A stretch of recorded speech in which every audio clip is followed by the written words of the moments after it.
What's going on, everyone? I'm Marcos, And I'm Paul. and we're here with the PM Hot Salsa Show with another hot episode. Oh yeah, that was a great episode last time, Marcos. You dig too deep, but it was good. Yeah, I just wanted to get a feel for Mr. Paul Ford as a child and how he got to being an adult. Well, you know what the good part about this whole thing? What's that, man? It's my turn. I'm doing the digging today. All right. Mr. Grab your shovel. Marcos Amaya the Third. That's right. Yeah. So, all right, let's start out with this. I'm gonna start this interview like this. I'm gonna interview you. So, how you enjoying the water you have? You had to keep the watermelon water. The water. Look, man, just because you got watermelon water and you're feeling kind of. I just want to tell the world. I just want to loosen it up. All Let's right, break the ice. he's got watermelon water. I got regular water. He's giving me a hard time. I like it just the way it is. I don't need to mess something up that's working just fine. All right, man. It been a busy 3 or 4 months. Yeah, it has been for real. So when last time you did a mental check, and how's Marcos doing? A mental check. What do you mean by like a mental check? By like going to the spa or something? Because I did that a couple weeks ago. Well, I mean, it's just like, we've been busy, Marcos. We can't act like we're not human and stuff like that. I mean, of course we did a little family time here and there, but yeah, you and I have been running, man. We've been running. Sometimes we don't take care of ourselves like we're supposed to, right? You give those days. So I know you got some vacation planned, but vacation's not here yet. Yeah. So what are you doing right now to do a check on Marcos and make sure Marcos okay? Honestly, I think the thing that I do to help with a mental check, I guess, is, every night, like for example, the other day we pulled a double and then we worked the night event and I worked all week and all I had was Sunday. So Sunday, I basically at least half the day I blocked everything out and just kind of stuck to myself. And that's the most I can do right now for me because of how busy that I've been. You know what I mean? Yeah, but while you were in that undercovers in the ball at your house, balled up, yeah, in the fetal position. That's right. I mean, but did you actually did some self-reflecting? Like, am I okay? Every day, yeah, I do self-reflecting every day. Honestly, every morning I'm waking up, I think about everything that's happening in my life, in business, with my loved ones, and I just think about how I could be better today than I was yesterday. How can I be better this week than I was last week? And what am I doing? Where am I cutting corners, and where can I avoid cutting corners? That's I self-reflect every day. No, that makes sense. I mean, I do the same, but the thing is like, Marcos, you're one of those people. Like when you help a lot of person, you got a kind heart, you do a lot of stuff for people, you do favors, all kinds of stuff. Like, but when you're those kind of person and you have all the stuff you're going on yourself. Yeah. But when do you check on you? Like it's cool to go to the gym. That's one of those things. But, yeah, we go to the gym. But when you have a time, but to check your mental, like to actually process it. The Marcos, normal people do not run like we do. Yeah, I've learned that. I learned that. Yeah, so I'm just saying, like, so what are you doing, like, to actually check yourself? Like, okay, how are you handling the stress? Like, 'cause stress is real. Yeah, I mean, I think gym is one of them. Going to the gym, self-reflecting. I think you and I, we talk about a lot of things because we can relate to a lot of the similar things that we're going through. So like going through that, I talk to my sister about a lot of things. And showing up every day, I show up and I talk to people that I trust. There's a very small circle of people that I trust, and I've shared that before. And showing up with an open mind and offering them to share their perspective on a certain situation with an open mind. But in regards to like, do I go to therapy or anything? I don't. I probably should. I have before. I think everyone should go to therapy. So let me ask you about therapy, because I've never been a guy that actually did therapy. I always wanted to do. I always wanted to be like, my hat's off is strong to you because plus you're going in the era that we grew up in. Yeah. You're a macho man. Yeah. Right. Like I always like. I mean, I remember one time you told me you did therapy, and I'm like, wow, that's dope. Yeah. Like that's really dope, man. It takes some extremely courage to do that. Yeah. And like my hats go off to me. That's really good. But like, all right, so we've been running all this time, just busy, just trying to take over the world. So it's like when do you have time for like?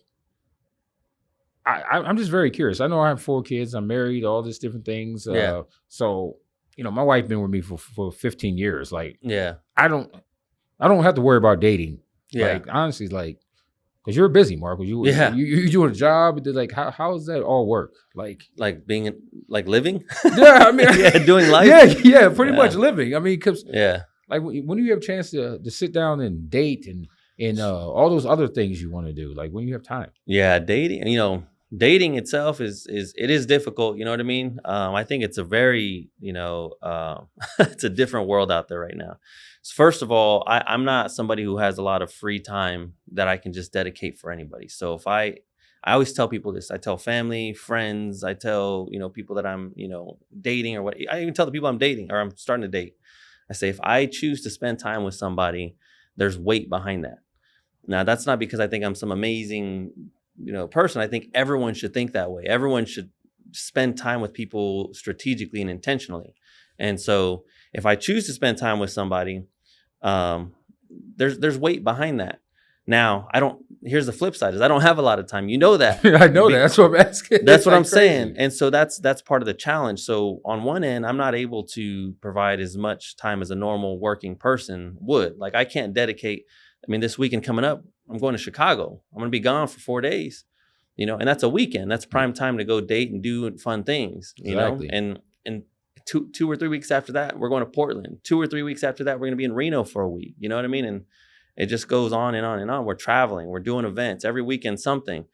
And so that already filters out a bunch of people that maybe want to date, but they don't want to deal with all that. So it does make it hard. And then you got the other side of the spectrum where there's people out there that they want to play games. The dating world is weird right now. People, they don't know how to communicate as well anymore. Like I'll call it old school. Like I'm going to talk to you on the phone or talk to you in person. If you text me, I'm going to text back when I'm able to because I have the ability to. I'm not going to sit there and be like, okay, I got to wait 25.6 minutes before I can text back because I don't want to come across. No, it's because this is the moment I have to respond. And you may not hear from me for a day because for example, Saturday, if anyone tried to get a hold of me this past Saturday, they weren't going to hear from me until Sunday. Wow. But that's just how it is, right? Because it's just work, work, work. So I'm very authentic when I communicate and when I do things. And so I just don't I go against the grain. I don't play the game, So what I know about you, Marco, is like you're a highly disciplined person. Like, but yeah. Sometimes I'd be like thinking, like, when did all that start? How did all that start? Like you're highly disciplined. I mean, you get on me all the time. I mean, I'm a disciplined person, but Marco, sometimes you be like, all right, we got to plan this, we got to teach this, we got to do this. The whole map to the city type thing. Like, when did that all started? Were you like that as a kid? Hell no. Hell no. I was not disciplined as a kid. No, as a kid, I was a little knucklehead. So I think, as a kid, actually, I'll start when I was a really kid. I think I was very shy. I was a very shy person, which you meet me now, you're like, you were shy? Yeah, I can't believe that. I was shy. I didn't feel comfortable talking as a kid. And then I always knew, that there was other things going on in my family, like, probably some criminal activity stuff. and so I always thought that we operated a little different than the people that I went to school with. So in a way, I felt like we were just different as a family. And then I thought, well, that's what my family does. And then this is what I'm supposed to be doing because that's what my family does. So I started doing bad things and started getting involved in some bad things. None of that has to do with any discipline. It was very much a rebellious act. Like, I'm like, we do what we want. This is the family that I come from. We're in my head at that time, adolescence. I'm like, we're kind of untouchable in my head, not understanding the world and how it works and how very touchable we all are. No. So but you just said something like you got to the point where, but when was that like key point where like I say, okay, that being discipline will bring you here, and also one point where you, like you said, like when did it happen? When like did I become disciplined? Yeah, it was the military. It was for sure the military. It was all, it wasn't like that as a kid. As a teenager, I was a knucklehead. And then it wasn't until I decided to go into the military. And basically I emptied my glass. I said, everything that I was doing before, I got to stop it. I'm done doing what I'm doing, and I'm just going to be a sponge. I remember having that very intentional thought process in my head as I'm flying from Phoenix to Fort Benning, to go into Fort Benning, Georgia for basic training, saying, all right, I'm done with everything that I did before. So, but like, so, all right. So let's paint this picture. So you come into basic training. Yeah. So that you get that first order where they tell you what to do. Like we all seen on TV, you get yelled at, screamed Yeah, they at. come on the bus. Everyone get the hell off the bus. What the fuck are you? I'm sorry, excuse my language, but that's how they're yelling in your face, and you're just like, whoa, okay. So did you tense up when that happened? Of course, yeah. Everyone did. We all they come on the bus and they're yelling in your face. Remember, you're a civilian. I just came from the civilian world, and I've got all these people with drill sergeant hats. I mean, multiple in my face yelling, "Get off this bus!" I mean, did you feel like, okay, I'm gonna be a rebel, I'm gonna be Nope. rebellious? I mean, you just actually like this is. Yep, I locked up. I went into robot mode. I said, do exactly what they say, because I'm like I said, I had that moment on the plane, and even leading up to that, like I said, I'm gonna change my life. I'm gonna do something different. And I remember whatever they said, I said, I'm just gonna listen to them. I'm gonna do it. Listen to them. I'm gonna do it. And that was it. But that was going against the grain, though. Like for you, like that was going against the grain. You were a knucklehead, and being disciplined is like totally different. It's like they're the opposite. Yeah, no, I think so I think it sounds like you're talking about like self-discipline. When did I have self-discipline? Right. That didn't happen until later. I would say later. I was willing to follow authority starting that moment.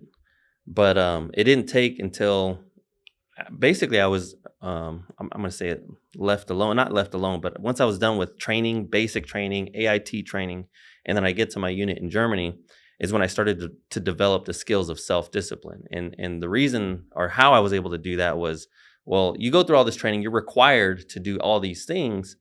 You don't have another choice. You're going to do it. But once you go to your regular unit, you're in a way, I mean, you're still part of the U.S. Army and you're going to do what they say, but you have a little more freedom. So you can choose to, be a rebel and go do bad things, eat horribly, get, overweight and not be compliant with all these things. But I had self-discipline repeatedly to do all the right things. And they do like open range inspections. Yeah. And I think that also really helped me kind of think every day about what I had to have on me for the day. So, I mean, all right, knucklehead, and you would say you were a knucklehead, but did the word like have a problem? Like do you have a problem with the word of like authority?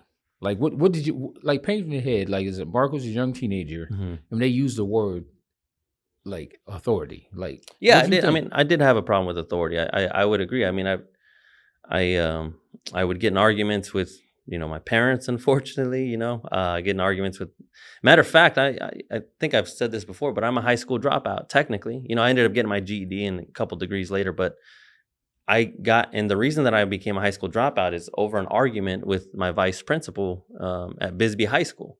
Oh, wow. Oh, by the way, I went to Marco's hometown. Like, he's a legend out there. I mean, I love about all that. Yeah, they're proud of you, man. No, I appreciate that. No, but I definitely, I want to say, I don't want to say I regret it because I learned a lot from it, but I don't feel good about how that all went down. Like there was a big fight that broke out in school and I had some involvement in it. And the vice principal pulled me to the office and he was going to suspend me, I think, for 2 days.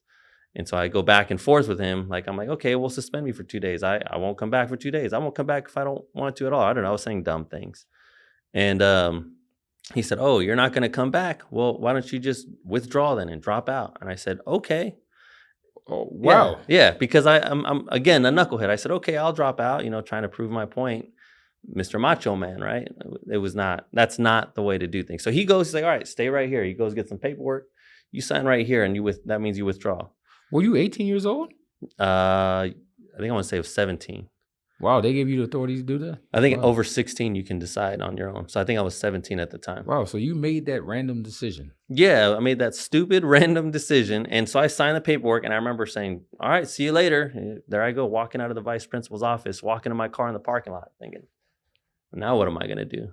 You know? Oh wow. Yeah, it wasn't a good feeling, you know. I think I missed out on some things, um, and I don't recommend that at all. But it was something that I think I had to go through for whatever reason to help me become who I am today. But he actually gave you that option. Yeah, I mean, it was tough love. I would call it tough love. I got much respect for the man. I really appreciate him, Mr. Giacoletti. Yeah, he showed some tough love. He was very well liked. I just, I was just being a hothead and got in an argument and was proving a point, and it was stupid. Wow. Wow.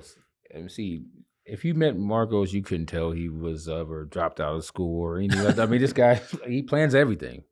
So you being a high school dropout, right? Yeah. So tell us what did you accomplish after being a high school dropout? Like a lot of people don't know you have a master's degree. Yeah. Right? You went back and got I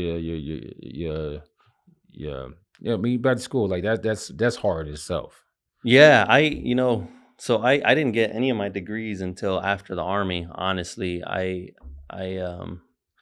couldn't, honestly, I don't think I was in the right mindset to be disciplined enough to have that self discipline you're talking about to even go to college and do the work that was required. I think I needed to go through the military to learn being required to do things, to then being conditioned to do things on your own, to then developing that self-discipline in the military, where now on my own, I'm like, in order to, and I look at it very much like a mission. Like if I want to accomplish X, I need to map out, these steps to get to X. And that's what drives you crazy. But that's, oh yeah, it definitely drives me crazy. Like you see me how to readjust. I'm like, oh, it's starting to get tense again. But all right, Marcos, just paint this picture for me. Okay, so I think we're missing something. You went from being a high school dropout. Yeah. You went back and got your GED. So how long did it take you to get your GED afterwards? It actually didn't take that long. I remember when I first decided I was going to join the military, I didn't have my GED. So that's the step one. You got to get your GED. And so how long was that step from being probably about 6 months. 6 months? Okay. Probably took about 6 months. I took a couple months of night classes to train for the GED. They would give us some homework or whatever, and I would do it like instantly. And the guy was like, "Why are you even here?" Because no offense, but a lot of the people in the GED class, they were adults, like established adults that were trying to get their GED. They were, and they were just trying to get their GEDs. But because I was just in high school, a lot of that knowledge was fresh. And so he's like, "Just go take your test," and that's what I did. I passed it. Oh wow! So you're in the military. So how long you were in the military for? 6 years. I did from 2008 to 2014. Okay. So, I mean, we heard your stories, some of the stories in the military. So I want to get to the points that we never touched on. Yeah. So after the military, right? What did Marcos do right after the military? So, yeah, what did I do at the after the military? I got out. At the time I was married, I had a 2-year-old son. And we were stationed in Germany, and we flew back to Phoenix, and we flew to Phoenix because that's where my mom was at the time. I needed a place to start, and at that time it was with my mom. So lived with my mom, moved with my mom for a few months till we got on our, kind of got on our feet. Maybe it might have been a year actually. But anyway, so I got back to Phoenix and didn't have a job. I think I had like $2,000 in my bank account. I had a car payment, and I had a wife at the time. And I had a 2-year-old son, and I'm like, okay, I got to do something. So immediately, I started looking at like the different services that DES has to offer. So I started applying for like food stamps or food vouchers. I don't know what they call it, but you said food stamps? Yeah, I had food stamps. I would get, oh wow, like to get food. like EBT, was it EBT? Yeah, definitely. Yep. Snaps, I think they call it. So let's touch on that. You're married. You have a 2-year-old kid. You just finished serving. All these different things that did you ever think that would be you one day? Honestly, at that time, I wasn't thinking that far ahead. So no, I wasn't. I didn't think, and I didn't know where I was going either. If I'm being honest, I had no idea where I was going, and I didn't know how I was going to make money and provide at that point. I felt lost. So tell me that moment. So did you apply online? Did you go in person, or you get No, man. It's actually, I don't know how the process is now. It might be the same, but I think from what I recall, I had to apply online to set up an appointment to meet in person, and then they got to interview you. And so I went to go to the DES office, and I remember getting there in the morning. Again, being a civilian as an adult was very new to me because I left at the age of 18. Yeah. So I don't even know what it's like to be a civilian as an adult in general. So I get out, and I'm like, wow, I literally got to make every decision here. I don't have people telling me what to do. So I get there and I realize, oh my God, there's a line wrapped around this. Is that where I'm supposed to go? And so I get in the back of the line for DES, we got here June. It was probably around June 2014 when I got here. So it was already hot outside, Phoenix, Wow. and just standing there for at least an hour and a half outside to even get in the building to then get your interview. And I just remember I felt shame. I felt shame, because I felt like really I did all this and I got to get vouchers for my family. I got to provide, So, yeah, get in line and I do the work to get the vouchers, get approved. And I remember I was like, yeah, that's not fun. I don't want to do that again. I don't want to do like the EBT, SNAP, none of that stuff. I need to figure out how to do better. So yeah, I got the food stamps and was able to provide some things. After that, I was looking for anything. Then I started doing business to business sales for CenturyLink. Now imagine trying to sell CenturyLink to businesses, and when you yourself don't even believe, like I didn't believe in the product, but I got to try to convince because I think, personally, I think Cox is a better product. So that's how I felt, and I'm trying to sell it. I couldn't do it because I didn't believe in the product. But the guy that was hiring me, he believed in me because he thought I was a good salesman. I just didn't believe in the product. Wow. So I had to back out of that. And at the same time, I was using my benefits for VA to do, what do they call it? It's like a work study program. They pay you an hourly amount, minimum wage, tax-free, if you're going to school full time. So at the same time, that's when I decided to go get my undergrad in social work. So I started doing my work and going to school full time, doing work studied, anything I could do to get money. You get paid for your GI Bill. So I was getting money through GI Bill, doing my work study, trying to do this business to business stuff, anything to put food on the table and providing and get established. And wow, it was tough. There was a week I remember, and this was probably my lowest point. There was a week where, my son needed diapers, and I just remember looking at my account and I said, I don't even have enough money to buy my son diapers right now. He was 2. And I said, I don't ever want to feel like this again. And ever since then, I've just been very aggressive about moving to the next level, pushing. I don't ever want to go back. Wow. So let me ask you this, so with that whole feeling, is that one of your greatest fears, to be broke or feel like that you can't have control of your own finances, not just finances, your whole destiny? Like are you afraid of being broke? I definitely don't like the feeling of being broke. Anyone that's been around me when I don't have money, they know I'm not a happy person. So I work very hard to make sure that I have money. And I don't know if that's fear. Maybe it is a fear-based thing, but I guess it comes from experience. I've experienced it, and I don't like it.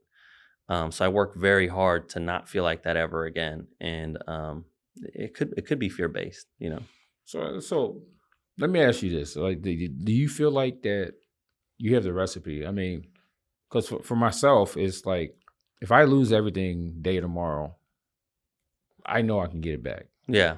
Do you feel like if you lost everything day tomorrow, could you get that back? Absolutely. Yeah, I have a different mindset now. Even from when I was, I don't know, 2018 till now. I think that,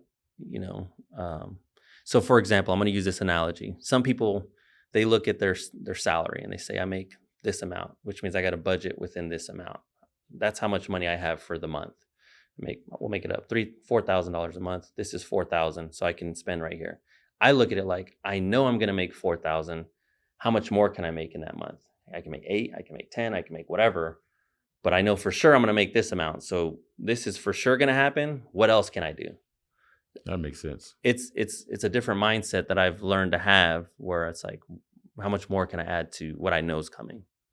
Oh, wow. Wow. I mean, so if the answer is 0, then I know that I can still build on 0. For sure, we're going up.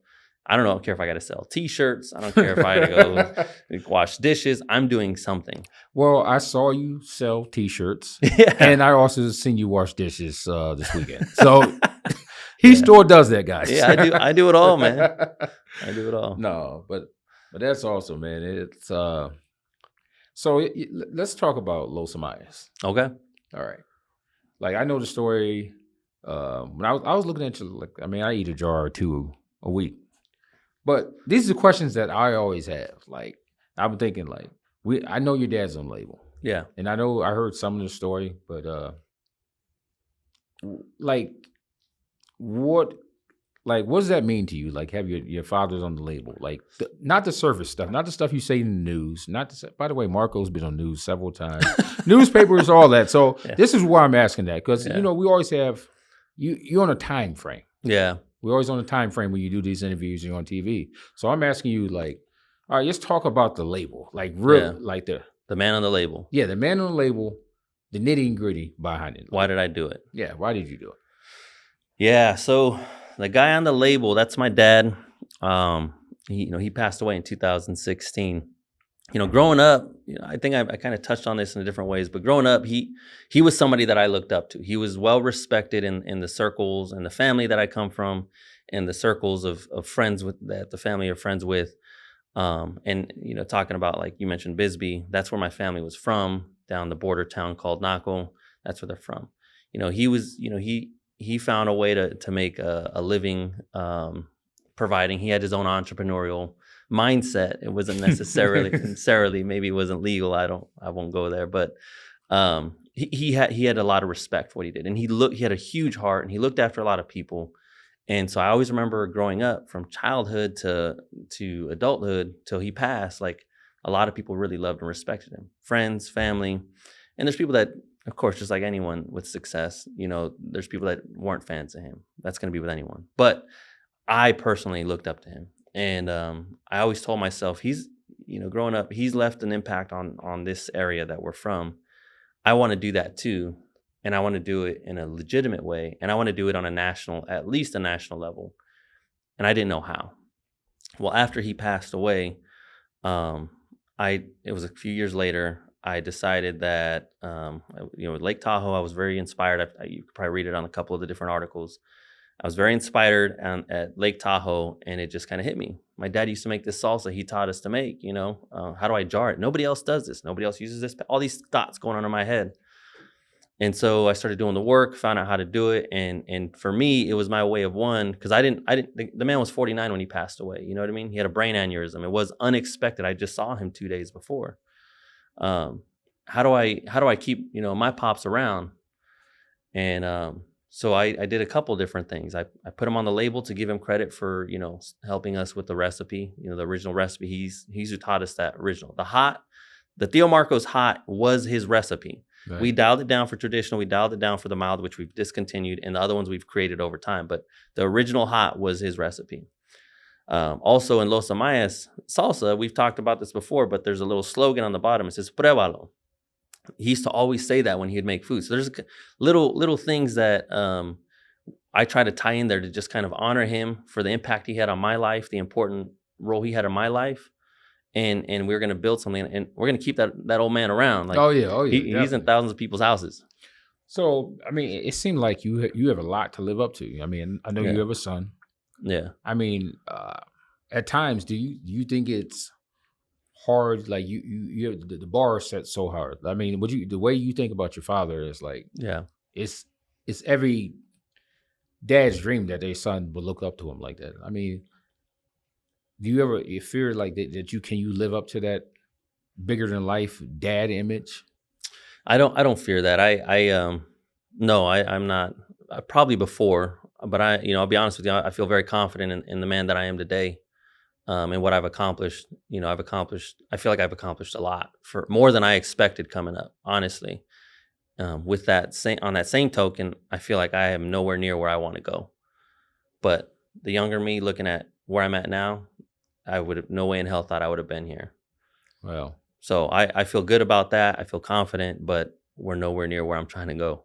Wow, man, that's I have a junior myself, and sometimes when I named my son after me, I'm like, is that unnecessary pressure that I put on him? So that's what I'm just always curious because it's those things. My father had a great image, a huge image, Yeah. like living up to that image, what you want to be to your children. Yeah.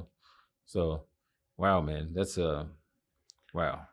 It's every time I hear a story about your dad, man, it's like the way you think about him, like that's golds right there. Yeah. No, we definitely butted heads and we had our differences for sure. We were, he was not by any means a perfect man, and anyone that knew him will tell you that. But he was loved by many, and so I feel like I'm doing him justice, and representing him and our family, the imperfect person that he was, and the imperfect family that we come from. But what I'm trying to do is something good for everybody, and so this Los Amayas is not about me. Los Amayas Salsa Company is about the Amaya family and leaving a legacy for generations to come.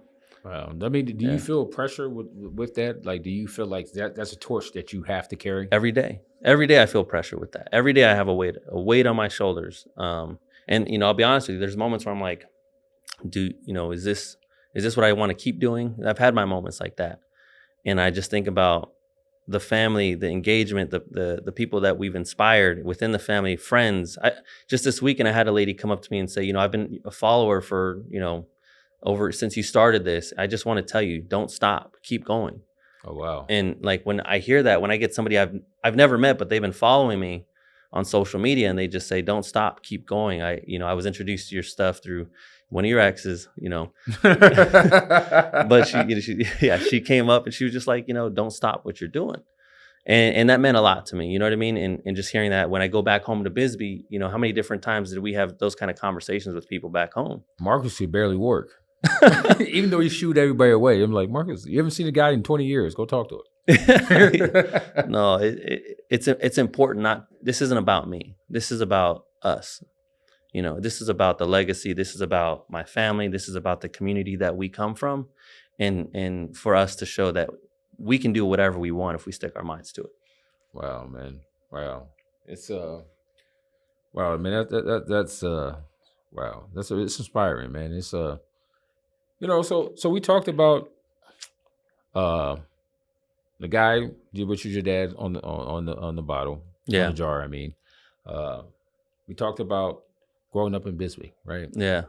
So what is that stuff that we never had a chance? Something that you want to, like something that I don't have to ask you that you want to tell the world? Coming up from Bisbee? No, I'm just saying like just something on your heart that you never had a chance, so no one ever asked you the right question that you want to talk about. I mean, there's probably a lot of things I'd like to say. But I think in the world that we live in right now, we all need to come together and show up with love. We got to show up with love for one another. Show up with grace. Be understanding. Learn how to communicate. I think that there's so many different relationships, whether it's family relationships. Learn that it's romantic relationships. People are forgetting how to communicate. And honestly, I think phones and social media and all that stuff have a huge contributing factor. It's so easy to just shut somebody out and ghost them or whatever, family, friends, whatever. And that's not the way that you show love and respect for one another. I think people forgot to do that. Wow. I think a lot of people forgot to show up for one another. No, I 100% agree with that because I always tell people like when they have phones on their hands all the time, they're like you having a conversation with somebody. I mean, I look at couples when we go to restaurants and like everybody on a date, they got their phone. Like, put it away. Everybody's just zombies. Like when the chance you actually get to know someone? Yeah. Like if you want to get to know somebody, put your phone down. Yep. That's what I'm saying. Like I'm very much old school that way. I'm like I want to meet a friend. I want to meet a potential partner and have a real conversation with them, not through text, not through social, all that stuff. I mean, you got to have genuine connection, and it starts with the old-fashioned way of just meeting up and having a conversation. All right, Marcus. All right, tell me what you think about when you see two couples. They both texting. You see both their thumbs going. They're not scrolling. Yeah. Anytime I go out for brunch, yeah. Yeah. Yeah. When I see, Do you think they're texting each other? Potentially, yeah, that too. I know that can happen sometimes, especially if there's a third person. But honestly, they're probably just checking their socials or posting something. And, it is what it is. If they're happy, they're happy. I'm just saying, for me, I think that's what's kind of deviated genuine connection and communication with our community and our society today is sticking to true, authentic connections and relationships. You know what I mean? Yeah. No, I get that, man. All right, Marcos, I'm gonna ask this weird question. I'm All gonna right, say it. give me a weird It's question. gonna be a crazy. What did you think the first time that you and I were talking and you won that award? You won a couple awards. I forgot what you won. So many now. I don't know which one it is. So I'm Yeah. gonna mix them up. Yeah. I remember when I asked you the question. I said, "How do you feel?" I know you said something about winning an award or something like that, and I said, "Well, you're supposed to. You've been chasing chickens." Yeah. So, what did you think about that first time? Tell me Marco's story you about love- chasing chickens. You love that chasing chickens thing. No, yeah, no. So I, first of all, I laughed because I'm like, chasing chickens. That's funny, and I knew what you were referencing. But basically, I felt like it's true. Like, it was just a reminder to me that, like, hell yeah, we have been putting in work. Like, this wasn't just, none of this was given. None of this was. It's like I didn't show up and someone was like, here you go, here's an award. Like, no. We put in, we spent long hours preparing. We spent long hours going out to markets, talking to people, advertising, like going out and doing things. We spent so much time and effort to be out there and connecting with the people that built up to a point where now we have an award. Now we've got another award. Like, we showed up. We showed up with our A game every single time. And if we don't win an award, I'm still happy. You know why? Because the team that I have to do this, they showed up with their A game. And if we didn't win the award, then that just means we got more work to do. I got more chickens to chase. That's all that means. I just got to get back out there on the playing field. It's not over. It's like, okay, cool. Got it. We're going to learn from this, and then we're going to do it again. Wow. So with the awards, can you count them on one finger now? I mean, one hand? Let's see. One has 3, 4. I think we got 6. I think we're at 6. So I think we're beyond one hand. Oh, wow. So you throwing up 6 rings. Yeah. 6 rings. Yeah. I think we're at 6. Yeah. Wow, man. I always tell you, I'm so proud of you, man. I just seen you come a long way, and you just grow every day, man. So this has been a great start. So, we got a part 2 of I know I was all over the place when I'm storytelling, but I'm just giving you a glimpse of Marcos. Yeah. Like, I try to focus him a lot of times, and he always got another idea. I always got ideas, man. That's we started the PM Grill, right? So Yeah. the PM Grill's coming up. We got some plans for that, in the future. So just talk about the PM Grill. Let's do it. All right. So how long have we sat on that ideal before it came into reality? At least 6 months, probably. No. You don't think so? No, it was 3 weeks, folks. I think I say 6 months because we started talking about competing cooking. So, like, the idea of the PM Grill specifically, yeah, that was very quick. But like us cooking, that's been an ongoing argument for. Yeah, but that was supposed to be a competition, stuff like that. But True, fair. no, I just want to tell people, the listeners, what go behind it. Like, Yeah, I mean, yeah, we turned it around quickly. If that's what you're referencing, yeah, for sure. We it came up. We were like, all right, we're gonna do this. We did all the work. We planned the event. We kicked it off the 4th of July Bisbee, and we killed it out there. That was quite the journey to get out there, first of all. yeah, that was yeah. People don't know behind the scenes the amount of effort that we got to get there. No, I'm gonna give Marcos credit because Marcus was talking to me about doing this. So yeah, we didn't call it anything. We didn't call it the PM Grill at the time. Yeah. Right? So Marcus was talking about it, and he was talking about it for like a week. He said he's going to do this this whole concept. He wanted to do some tacos and carne asada, all that good stuff. And he was talking to me this week, and I was kind of ignoring him for a reason. When you talk to Marcos, there's always work. Yeah. Always. Yeah, we're gonna get down. But I mean, I was kind of ignoring him for a week. Like, and I was listening to him and this and that, and then I think he said, I don't know, Marco's very persuasive. Like, he can actually sell you, if you're well, he can sell you water. Simple as that. Got to get money somehow. But so he was talking to me, and I think he said one magical word that got me intrigued. It's like, I was like, Wow. And he's like, I was trying to tell you that the whole week or something. Yeah. And I Yeah. said, well, I was annoying you. So, and I think the whole concept, what we got it turned around, open, started, menu in less than 9 days. Oh yeah. Yeah, Wow. we got the whole concept created, got the brochures, we got the banner, we got everything set up, the whole plan, we got the permits, everything in under 2 weeks for sure. It was 9 days. Yeah. Quick. Yeah. And then we've already done 2 events total, Wow. you know. Wow. Planning out some more. You know, we move quick, you know, when we got an idea. So make sure you guys go follow the PM Grill That's right. right on Instagram. Check us out. Yeah. And if you don't know what the PM grill means, it's the Paul Marcos grill, made with love. Yes, sir. Yeah. Yes, sir. But it's been a great episode. I'm always love to hear your story. It's always inspiring. And I'm just glad to be back. You know, this is time we face to face, man. It's like, Yes, sir. it's different for us, right? That's right. Yeah. It's like, I wouldn't say it's table talk. I don't know. It's like an interview with Mike Wallace when you were interviewing me. That's how I felt. Like you were very intrusive. Yeah. Well, we gotta, you know, kind of peel back the layers a little bit. I know it's but it's great to be back, man. I just think it's a wonderful thing we're doing here, and Yeah. honestly, man, I love venting here, me personally. Yeah, for sure. Yeah. I can't wait till we get some of our upcoming guests on too and kind of peel back some layers with them. But yeah, we definitely want to make sure that the audience knows, you know, who Paul is and who Marcos is. Oh yeah. So, well, everybody have a great night out here, and it was a wonderful time as usual. Appreciate you guys. Have a good night.